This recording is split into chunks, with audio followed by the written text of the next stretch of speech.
네, 안녕하세요. 테슬라 투자로 은퇴하기 아트론TV입니다. 자, 테슬라로 우주의 기운이 모아지고 있는 것 같아요. 테슬라로 대동단결하고 있는 EV 시장이라고 볼 수 있겠는데 같이 알아보도록 하겠습니다. 3대 지수 현황 먼저 간략히 살펴보고 가도록 할게요. 자, 최근에 제가 미 연준의 긴축 정책, 금리 인상보다 중요한 게 미국 경기가 계속 상승할 것이냐 하강할 것이냐 이 부분이 더 중요하다고 말씀을 드렸는데요. 자, 일단은 미국의 GDP 발표가 나왔는데 미국 경기는 계속 반등세에 있는 것으로 지금 판단이 되고 있습니다. 개장 전에 나온 미국 GDP가 즉 1분기 실질 GDP 중과율이 2%로 최종 확정이 되었어요. 자, 1분기 GDP는요, 4월달, 5월달, 6월달, 그러니까 2분기 내내 한 달 한 달 속보치, 잠정치, 확정치가 발표가 되면서 최종 확정이 된다라고 볼 수 있겠는데요. 자, GDP에 산정되는 건 상당히 많은 통계적 요인들이 반영이 되기 때문에 이렇게 오래 걸리는 것이죠. 자, 이번에 발표된 이 확정치 2%는요, 잠정치보다도 큰 폭으로 올라갔고 올가 전망치도 큰 폭으로 상회를 했어요. 미국 경기 여전히 강하다라는 것을 지금 보여주고 있습니다. 자, 그러니까 개장 전에 미국 GDP 지수가 이렇게 호조를 보였기 때문에 좀 좋게 시작했던 미국 3대 지수였어요. 지난주 신규 실업수당 청구 건수 역시 23만 9천 건이 나오면서 전주 대비 감소하는 모습을 보여주었습니다. 시장 전망치도 역시 하회를 했는데요. 여전히 강한 노동시장을 보여주고 있다고 볼 수 있겠어요. 연준 파월 의장이 가장 우려하는 바라고 볼 수 있겠는데 어쨌든 미국 경기가 지금 계속해서 강하다라는 것을 보여주고 있습니다. 자, 이런 강한 경제 지표에도 불구하고 오늘 큰 폭의 상승은 없었어요. 왜냐하면 강한 경제는 추가 긴축 우려를 일으킬 수 있는 거죠. 자, 이에 따라서 미국 증시는 현재 변곡점에 있다라고 볼 수 있겠습니다. 자, 이런 매크로 지표를 보니까 미국 경기 여전히 강하고 이에 따라서 주가 하반기에도 주가가 계속 강세를 보일 것이다 라고 생각하는 바와 아니다, 연준이 연속해서 금리를 올릴 것이다 라면서 이에 따라서 경기 침체 올 수 있다라는 하반기 약세론을 펼치는 전문가들의 그 맞서는 형국이라고 볼 수 있겠죠. 아무튼 현재 파월 연준 의장은 스페인 마드리드에서 열린 스페인 중앙은행 컨퍼런스에 참석을 했었는데요. 자, 여기에서도 매파 발언을 했어요. 금리를 연속으로 올리는 것을 제외하지 않았다. 전날과 같이 7월과 9월달 금리 인상을 시사했다라고 볼 수 있겠습니다. 어쨌든 이렇게 경기가 좋다라고 매크로 지표가 나오니까 오늘 10년물 국채금리가 껑충 뛰어 올랐어요. 3.84%까지 올랐습니다. 자, 이러면서 나스닥 지수에는 부담을 주었다라고 볼 수 있겠죠. 금리가 높아진다라는 거는 나스닥 성장주에 할인율이 올라간다라고 볼 수 있겠습니다. 그러면서 나스닥은 오늘 그렇게 큰 상승을 보여주지 못했어요. 유가도 소폭 오르면서 69.76불로 마감을 했습니다. 자, 오늘 다우지수가 상대적으로 좋았어요. 그래서 이 하단에 있는 가치주들, 전통적인 산업주들이 좋았고, 자, 오늘 연준에서 금융권 스트레스 테스트를 진행을 했습니다. 스트레스 테스트는 위기 상황을 가정해서 금융기관의 건전성을 연준이 평가하는 것을 말하는데요. 이 23개 대형 은행들이 모두 통과했다라고 연준은 밝히고 있습니다. 그러면서 JP모건이 3.49% 오르고 웰스파고도 4.5% 오르는 등 전반적으로 이 금융권 오늘 상승세가 좋았습니다. 그러면서 다우가 좀 크게 올랐다라고 볼 수 있겠어요. 어쨌든 연초에 미국 증시에 우려를 주었던 요인이 바로 실리콘밸리 은행발 금융 시스템 리스크 우려였는데요. 자, 그러한 우려가 조금씩 잦아드는 모습인 것으로 판단이 됩니다. 나스닥 일봉 차트를 보면 오늘 보합권이었죠. 움직임이 없었습니다. 다만 롤러코스터 장세를 보여줬다고 볼 수 있겠는데요. 지속해서 나스닥이 그래도 13,200선, 그러니까 전고점 위에서 위치를 하려는 듯한 모습이고요. 아직까지 13,700선 정도는 저항으로 작용하고 있다고 볼 수 있겠어요. 근 반년 동안 너무 빠른 속도로 올라왔기 때문에 오늘 빅테크가 힘을 못 쓰고 다우와 관련된 지수들이 많이 올랐듯이 자, 주도주의 교체가 나올 수도 있습니다. 현재 변곡점 상황이라고 말씀을 드렸죠. 그래서 나스닥 성장주의 무리한 투자는 좀 주의가 요망되는 구간일 수도 있겠어요. 51선이라든지 200일선이라든지 이평선과 가까워지면은 추매로 대응할 필요도 있을 것 같습니다. 어쨌든 전반적으로 상승세기 때문에 보유한 물량은 그래도 유지할 필요가 있는 시점이라고도 볼 수 있겠어요. 중장기적인 시각을 가지고 펀더멘털이 계속 좋아지는 주식을 모으는 게 좋을 것 같습니다. 자, 매크로 지표로는 미국 PCE 지수 발표 우리 시간 금요일 저녁 9시 반 이후에 있을 건데요. 자, 오늘 그러니까 우리 시간 어저께 1분기 GDP, 미국의 1분기 GDP가 발표가 되었어요. 자, GDP 증가율을 보면요. 미국 경기는 여전히 강한 모습입니다. 자, 물론 작년에는 인플레이션발 경기 침체가 있었어요. 자, 이렇게 미국 GDP 성장률이 마이너스를 보여주기도 했죠. 하지만 계속해서 미국 GDP 전분기 대비 성장률이 플러스를 보여주고 있습니다. 자, 이번 6월 달에 발표된 미국 GDP 성장률은요, 1분기의 확정치라고 볼 수 있겠습니다. 자, 여기 보시면 4월 달, 5월 달, 6월 달 다 1분기 지수가 나오는 거죠.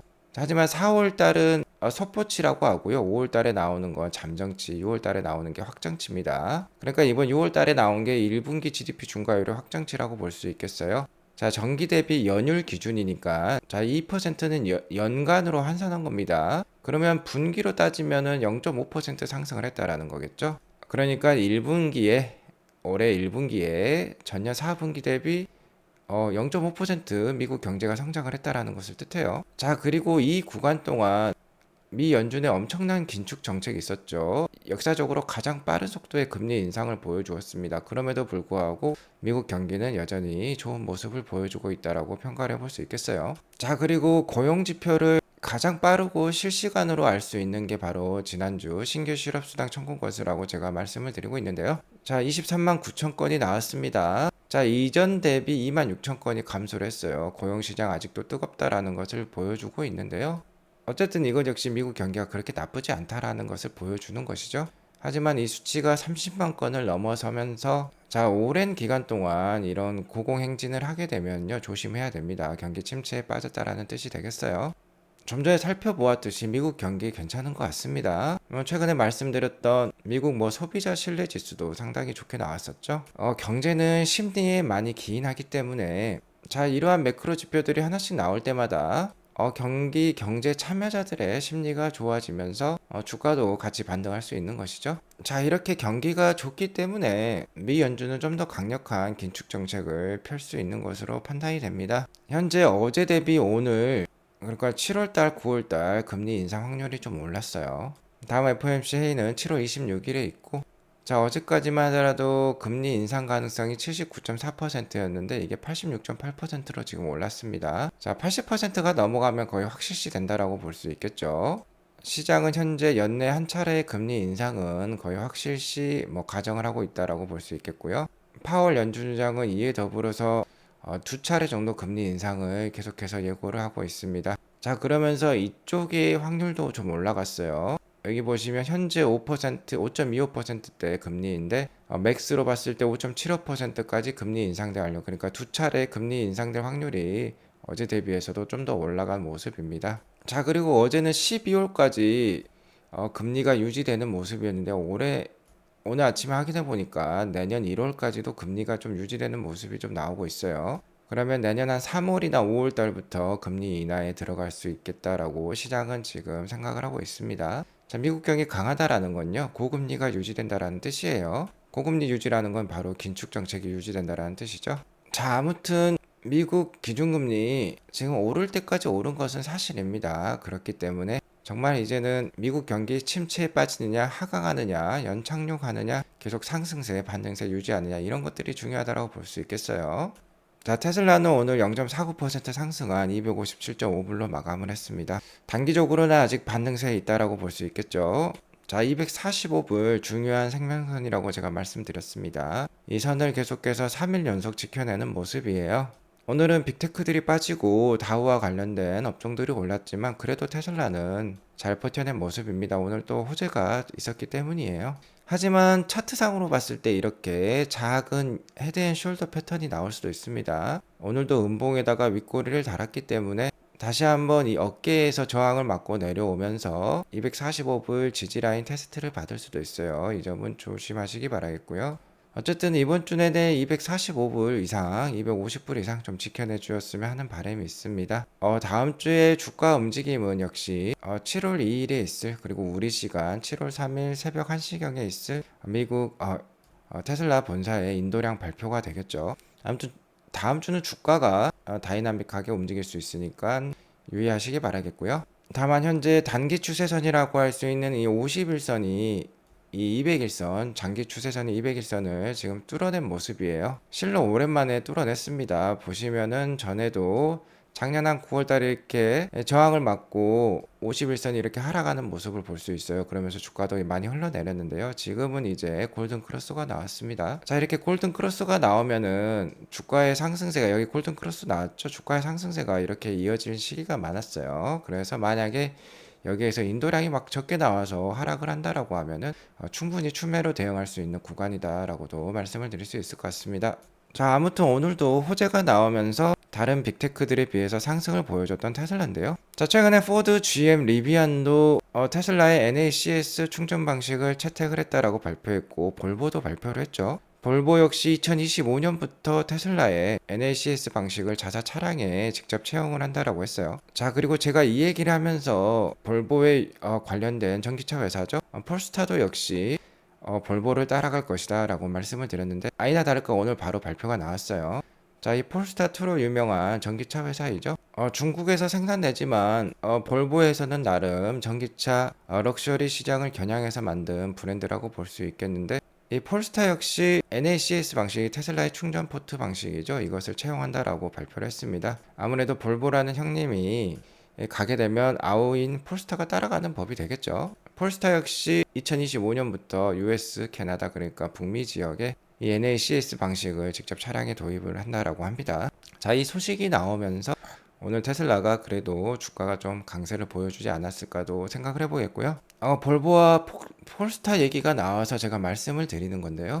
자, 자동차 럭셔리 브랜드의 브랜드 로열티를 살펴보도록 하겠습니다. 설문조사를 통해서 이루어졌고, 현재 해당하는 차량을 구매한 다음에 다음 차량도 같은 브랜드의 차량을 타실 겁니까? 이런 식으로 물어본 거예요. 한마디로 브랜드 로열티라고 볼 수 있겠는데, IHS 마켓이라는 자동차 모빌리티에서는 상당히 강력한 시장 정보 회사가 있는데, 이 회사를 인수한 게 바로 S&P 글로벌이 되겠어요. S&P 글로벌에서 발표한 자료인데요. 테슬라가 1등입니다. 68%의 브랜드 로열티를 가지고 있어요. 자, 2등이 BMW, 3등이 메르세데스 벤츠입니다. 평균적으로 48%의 브랜드 로열티를 보여주고 있는데, 테슬라가 정말 넘사벽의 브랜드 로열티를 보여주고 있고요. 여기 재밌는 건 볼보도 45%의 괜찮은 그런 브랜드 로열티를 보여주고 있어요. 그런데 여기 보시면 폴스타가 7.8%밖에 유지하지 않고 있습니다. 볼보는 폴스타 대신요, 그냥 볼보 브랜드를 붙여서 전기차를 파는 게 더 나을 것도 같아요. 이런 것들을 보면 전략이 어느 정도 수정이 필요하지 않을까도 좀 생각을 해볼 수 있을 것 같고요. 여기 보시면 재밌는 게 루시드도 있습니다. 루시드의 브랜드 로열티는 그렇게 높지 않아요. 12.9%밖에 안 돼요. 여기 보시면 제네시스도 있네요. 32%를 보여주고 있습니다. 제네시스 아직 갈 길이 좀 남은 것도 같습니다. 아무튼 테슬라의 이러한 브랜드 충성도를 보면요, 계속해서 발전할 회사인 것은 틀림없이 분명해 보입니다. 볼보와 폴스타에 이어서 정말 우주의 기운이 테슬라로 모아지고 있는 것 같아요. 자, 여기 CCS DC 콤보 여기 차저 포트가 보이는데요. 점점 무덤으로 들어가는 모습입니다. 자, 포드, GM, 리비안, 볼보, 폴스타가 계속해서 NACS 방식, 테슬라의 충전 방식을 채택하기로 했고, 여기에 더불어서 폭스바겐마저 테슬라의 슈퍼차저 NACS 방식 도입을 고려 중에 있다라고 합니다. 자, 폭스바겐은 글로벌 카메이커 1, 2등에 해당하는 가장 강력한 회사 중에 하나예요. 또한 중국 시장의 점유율이 아주 높은 회사이기 때문에, 이렇게 되면 미국뿐만 아니라 그리고 유럽에도 점유율이 상당히 높은 회사죠. 독일의 국민차이기 때문에 그럴 수밖에 없겠는데요. 이렇게 되면 테슬라의 이 충전 방식이 북미뿐만 아니라 유럽과 중국 쪽으로도 상당히 뻗어나갈 수 있는 계기가 되겠죠. 최근에 도요타도 고민을 하고 있다라고 얘기를 하고 있는데, 점점 우주의 기운이 정말 테슬라로 모아지고 있는 것 같아요. 자, 여기에 더불어서 일렉트리파이 아메리카 역시 테슬라의 충전 방식을 2025년부터 도입을 한다라고 합니다. NACS 방식을 자사 충전 네트워크 충전 채널에 충전기를 설치를 한다라는 것이죠. 충전 시장은 세 개로 나누어진다라고 해요. 완속, 중속, 급속 이렇게 나누어진다라고 하는데, 자, 이 일렉트리파이 아메리카는 급속 충전기 분야에서 강자입니다. 테슬라가 급속 충전기 시장의 55%를 장악하고 있다고 하면 슈퍼차저가 되겠죠. 일렉트리파이 아메리카가 2등을 보여주고 있어요. 12.5%의 충전 시장 점유율을 보여주고 있는데, 자, 이 회사가 테슬라의 NACS 방식을 자사 충전망에다가 이제 설치를 한다라는 것이죠. 최근에 EV고나 차지 포인트도 같은 발표를 했습니다. 그렇게 되면은 테슬라가 정말 북미 충전 방식을 통일을 시킬 수 있는 거고요. 이렇게 되면 북미, 특히 미국의 표준이 글로벌 표준이 될 수 있는 것이죠. 정말 우주의 기운이 테슬라로 모아지고 있는 것이 여실히 보여지고 있는 현재라고 볼 수 있겠어요. 자, 우주의 기운은 테슬라로 모아지고 있지만 단기적으로 역시 2분기 인도량 발표가 중요하다라고 볼 수 있겠죠. 물론 중장기적으로 보시는 투자자들은 그렇게 중요하게 생각하지 않을 수도 있습니다. 하지만 단기적으로 주가를 보시는 개인 투자자들도 많기 때문에 좀 살펴볼 필요가 있겠는데요. 자, 여기 보시면 마틴이라는 글씨가 보이죠. 마틴 비에차, 테슬라의 중역 임원 중에 한 분이신데요. 자, 이분께서 27개 기관들의 컨센서스, 인도량 컨센서스를 모아서 이렇게 사내에 이렇게 공유를 했습니다. 이메일을 썼겠죠. 여기 보시면 확대를 해보면 이런 숫자가 나오고 있어요. 자, 2023년 2분기 44만 6천 대로 27개 기관이 지금 컨센서스를 만들어내고 있습니다. 모델 SX는 15,800대고요. 모델 3Y가 43만 대네요. 어쨌든 모델 SX가 1분기 대비 그래도 약 50% 늘어난 모습은 좋아 보이긴 합니다. 자, 최근에 기관들의 컨센서스가 44만 8천 대라고 얘기가 나왔었는데 한 44만 6천 대에서 44만 8천 대로 보시면 될 것 같아요. 자, 우리 시간 7월 3일 월요일 약 한 자정에서 새벽 1시 사이에 나올 것으로도 판단이 되는데요. 자, 이러한 기관들이 장기적인 인도량, 테슬라의 판매량도 지금 컨센서스를 만들어내고 있습니다. 자, 2027년까지 예상치를 내놓은 기관은 14개 기관이고요. 2027년 숫자를 보니까 438만 대 정도예요. 상당히 보수적인 숫자라고 볼 수 있겠습니다. 물론 다른 내연기관 업체들에 비해서는 상당히 빠른 속도의 성장이라고 볼 수 있겠지만 캐시우드 아크 인베스먼트가 예상했던 거 2027년에 1000만 대까지도 예상을 하고 있죠. 그러니까 상당히 보수적으로 기관들은 컨센서스를 내놓고 있다라고 볼 수 있겠어요. 자, 그래서 개인 투자자들에게 그리고 장기 투자자들에게 기회가 있다라는 겁니다. 자, 기관들의 컨센서스 그러니까 400만 대를 뛰어넘으려면요. 가장 중요한 건 이 기가 멕시코에서 출시될 바로 25,000달러대 모델 2가 되겠습니다. 소형 해치백 모델이 되겠죠. 완전히 새로운 플랫폼을 통한 새로운 생산 방식을 통한 모델이 되겠는데요. 자, 어제 일론 머스크의 생일이었습니다. 6월 28일. 여기 보시면은 누에보 레온 주지사 분이 계세요. 사무엘 가르시아라는 분이신데 일론 머스크가 아주 사이가 좋아 보입니다. 한편으로 생각해보면 자기가 주지사로 재직해 있는 동안 테슬라의 기가팩토리를 유치를 했기 때문에 인생 최대 업적이라고도 볼 수 있겠죠. 이를 발판으로 좀 더 높은 위치의 정치인으로도 또 올라갈 수도 있겠죠. 자, 이 사무엘 가르시아가 일론 머스크의 생일을 축하를 해주고 있는데요. 자, 언젠가 기가팩토리 멕시코에서 누에보 레온에서 같이 점심을 먹으면서 축하해주고 싶다라고도 얘기를 하고 있는데 여기 PS가 있어요. 추신이 있는데 I'm going for Samuel Elon because Mariel already chose my other compadre 이렇게 얘기를 하고 있는데 충격적인 생일 축하 메시지를 전달을 하고 있습니다. 자기 이름을 사무엘 일론으로 바꾼다라고 해요. 그런 식으로 얘기를 하고 있는데 성을 일론으로 바꾼다라는 거죠. 좀 웃긴 게 일론 머스크의 성은 머스크인데 어쨌든 자기 이름을 사무 일론으로 바꾼다고 하는데 자기의 아내입니다. 마리엘이 다른 사람을 선택했다라고 해요. 이미 그래서 일론 머스크에게 시집을 가겠다라는 뜻인가요? 어쨌든 이렇게 농담까지 던지면서 일론 머스크와 친분을 과시하고 있는 것 같아요. 아무튼 이 숫자가 2027년 1000만 대까지 빠르게 올라가려면요. 이 사무엘 가르시아가 주지사로 있는 바로 이 누에보 레온 멕시코 지역의 기가 멕시코가 상당히 중요하다고 볼 수 있겠습니다. 기가 멕시코는 당초에 빠르면 6, 7월 달에 시공에 들어갈 수도 있겠다라고 얘기가 나왔었는데요.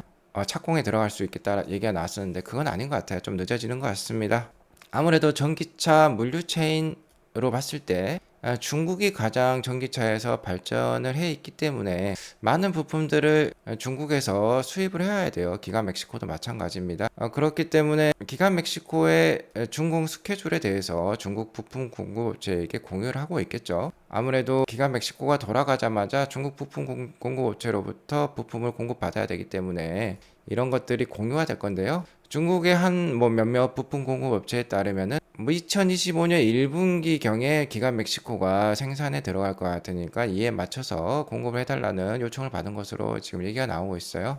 즉 기가 멕시코의 생산은 내년이 아니라 2025년 1분기가 될 것으로 판단됩니다. 자, 빠르면 2024년 말부터 아니면 3분기부터 기가 멕시코가 돌아갈 수 있겠다. 그러니까 지금 착공이 들어가면 1년이 좀 넘게 걸려서 준공이 되고 내년 말부터나 생산이 들어갈 수 있을 것으로 예상을 했는데요. 그건 아닌 것 같아요. 아무튼 향후 기가 멕시코는 테슬라의 가장 중요한 생산 거점이 될 것입니다. 자, 왜 그러냐면 새로운 플랫폼을 새로운 방식으로 가장 많이 생산해낼 공장이기 때문이에요. 자, 우리 돈 약 한 13조 원이 투자돼서 매년 200만 대의 차량을 생산할 것으로 판단이 되고, 여기에서 생산된 차량이 25,000달러대 보급형 제품이기 때문에 미국뿐만 아니라 전 세계로 수출이 될 수 있습니다. 그리고 테슬라는 이 공장부터요, 새로운 생산 방식을 도입할 예정이 있죠. 바로 레고처럼 부품 하나하나, 부위 하나하나를 만들어서 조립하는 것을, 그러니까 모듈 공정을 도입을 해서 생산량의 일대 혁신을 불러일으킬 거예요. 아무튼 기가 멕시코가 성공적으로 자리를 잡으면요, 이런 중장기적 컨센서스를 충분히 뛰어넘을 수 있는 테슬라가 될 것으로 판단이 됩니다. 아무튼 테슬라 이렇게 분기별 인도량을 보면요, 정말 빠른 속도로 발전하고 있어요. 테슬라 조아님의 자료에 따르면, 자, 전년 동기 대비로도 비교를 해봐야 되겠죠. 작년 2분기에는 테슬라가 25만 한 5천 대 정도 인도를 했습니다. 바로 이 부분이죠. 이 부분 대비 이번에 뭐 약 한 45만 대까지 나온다면요, 전년 동기 대비 뭐 거의 한 75%가 넘는 성장이라고 볼 수 있겠어요. 물론 전분기 대비로는 그렇게 크지는 않습니다. 다만 어쨌든 이렇게 꾸준한 성장 추세를 유지하고 있다는 게 좋은 모습이다. 고인플레이션 상황에 사람들의 지갑이 얇아진 상황에서도 고가의 테슬라 차량은 잘 팔리고 있다는 거예요. 자, 아무튼 인도량이 잘 나오든 못 나오든 현재 중장기적인 테슬라 주가의 추세는 좀 반전이 일어났습니다. 그러니까 편안한 마음으로요, 하락하면 좀 더 모아간다는 생각으로 투자를 이어나가시면 좋을 것 같습니다. 오늘 이것으로 방송을 마치겠고요. 오늘 방송이 도움이 되었으면 구독과 좋아요 알람 설정 꼭 눌러주세요. 행복한 금요일 되시기 바라겠습니다. 감사합니다.